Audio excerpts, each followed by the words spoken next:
Morning to you. I hope you feel good. I hope if you don't feel good, you figure out how to make yourself feel good. I hope you have a great day.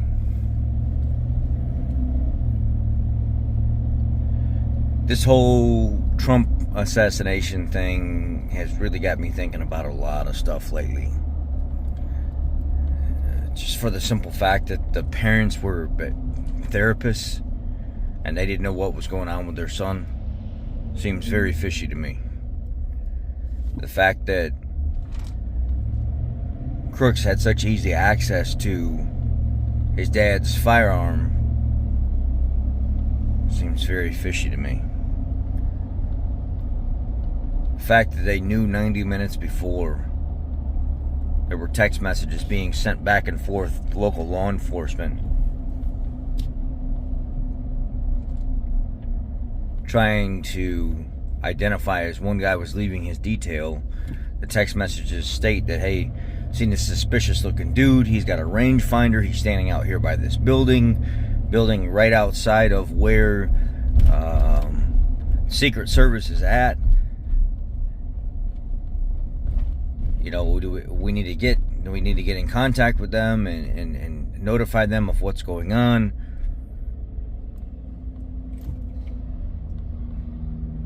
The fact that they're saying the two main Secret Service snipers are not the ones that took the shot to take him out. That it was a Secret Service sniper that was about 400 yards away in the bleachers outside of the area. There was a covered bleacher area, and the Secret Service sniper was in there that ended up taking out Crooks. The fact that he was able to build these explosives and have it in his home and his private vehicle and nobody know what was going on. Nobody have a single clue of what was going on with this guy.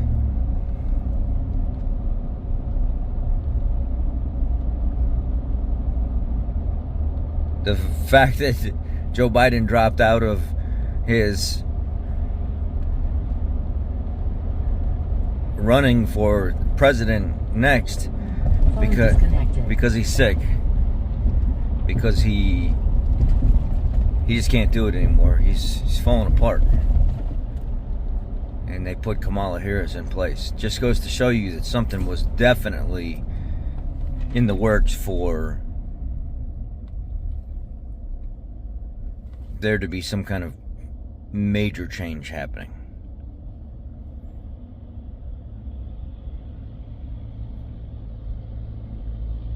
And it's really weird when you talk to the people that knew him. Some people say he was bullied, some people say he wasn't, some people say he was kind of a loner and stayed to himself. Other people say, oh yeah, he was a nice kid and he was very, very smart and outgoing, talking to people and stuff. This whole situation is confusing. It seems like a giant psyop. It seems like this whole entire thing is being made up, and the media is in on perpetuating this giant lie. And I don't know. It's hard to believe all this, man. But it's easy to believe that the Secret Service knew what was going on. It's easy to believe that somebody higher up had some kind of dealing somewhere where they helped this kid somehow. They said there was a man that was found that was showing up to his house weeks before this even happened, or months before this even happened, and he looked like a businessman. It would show up dressed real nice randomly. Still trying to identify who that person is because the parents won't speak about who it was. It seems like the parents kind of knew what was going on, but didn't know what was going on. The morning of, it was said that he was reported to the police that he was missing or something was wrong, and that's the morning of. And they still parks his vehicle a couple blocks away with the explosives inside, and then grabs a bike and drives it to the scene, and then has a backpack and stuff on him. It looks like He may have already had his weapon where he needed it to be, wherever that was, wherever it was hidden. Then there's other scenes where there are Secret Service agents or local police officers that are walking from a parking lot, maybe 40 feet behind, 30 feet behind Crooks, and it looks like he has a rifle next to him and he's carrying it, kind of swinging his arm a little bit. And then as the guy's panning away, there's some kind of agent, and then another one, and then another one, and nobody doing anything about it. Just letting this guy walk with his weapon next to him, just walking casually, like no big deal, like he's walking from a parking lot. And that may coincide with what the text message leaks from the Secret Service were. That kind of coincides with that. So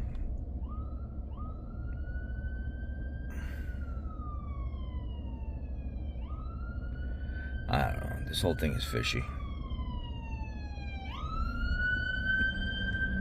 This whole thing is extremely fishy. Somebody's got to answer for this, man. This is not something that can just be let go. And I can tell you right now, how in the hell what really doesn't make sense as well is, how did Kamala Harris infiltrate social media as bad as she did? What the hell? What was it, in 24 hours they raised $250 million?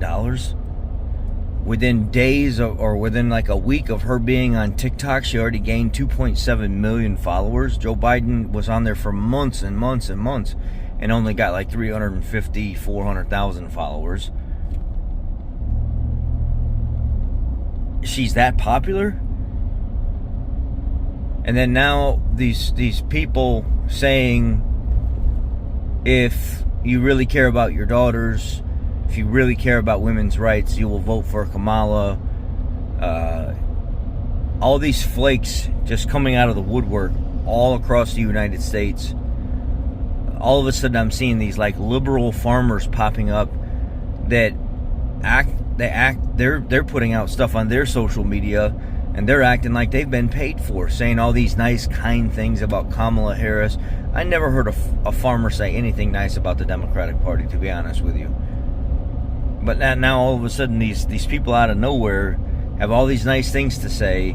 All of social media, there's these fathers, a lot of men coming forward and saying, vote for Kamala, vote for... What the hell happened? How in the hell did they get to her, or did they get to social media so fast to do this? It seems like this whole thing has been like planned long before it was ever, like they started to proceed with whatever the plan was. Kamala's super popular right now. She went out with the gay dude from NSYNC or whatever. I don't know if it was NSYNC or Backstreet Boys, the blonde-headed guy, and she was making videos with him, and she was like, what did they said something along the lines of, what's going to happen to Donald Trump or something like that this next election. And then that's what the guy said from, I think it's the Backstreet Boys, or is it NSYNC? I don't know, whoever sings that Bye Bye Bye song. Anyway, one of them Tool boy band groups. Then the guy pans away from his face after he says, what's going to happen in the next election with Donald Trump? And then it's Kamala standing right next to him saying, bye, baby, bye, bye, bye, or something like that.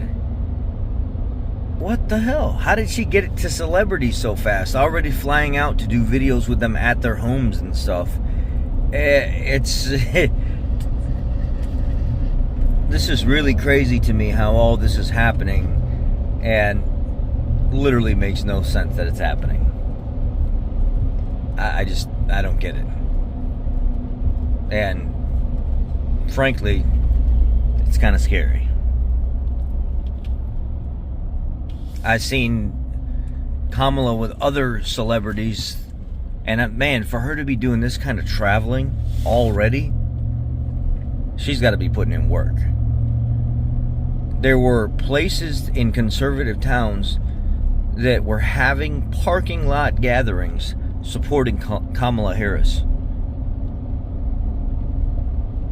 There was a place in Illinois that doesn't ever show to be conservative or liberal, and they had people in the parking lot at multiple stations handing out food promoting the Democratic Party and Kamala Harris.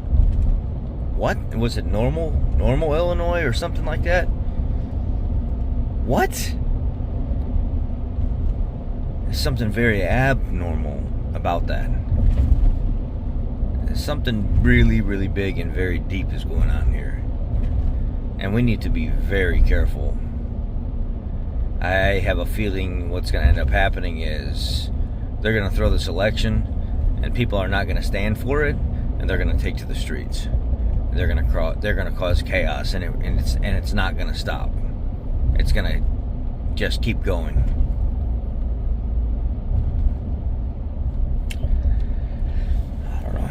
Maybe you guys can help me make sense of this, but this shit doesn't make sense. Hope you have a great day. That's all I got to say for now. Be blessed. Take care.